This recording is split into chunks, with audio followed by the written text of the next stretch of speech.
So here's my graph. I'm going to edit the data. If I double click it, oh no, there we go. It brings up a spreadsheet of the values I want to put in.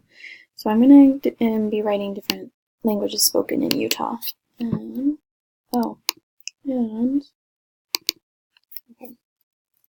it has some, so it has English, Spanish, other, Indo-European, Asian, and other. And let's see. Because the data I have just shows percentages, we're going to go percentage.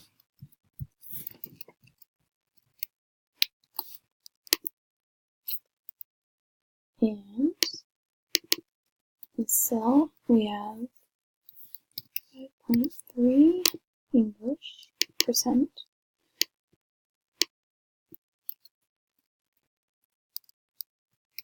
And Spanish.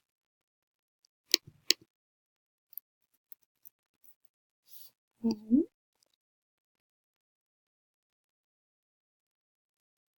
is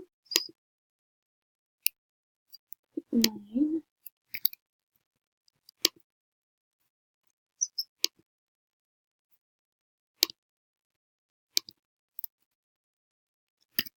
.1.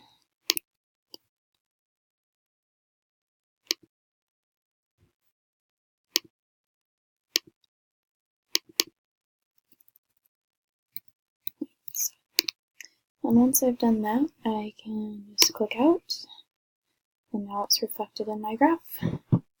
Different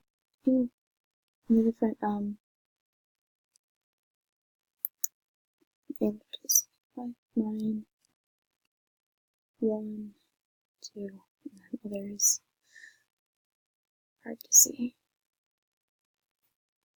There you have it, editing data for a chart in Infogram.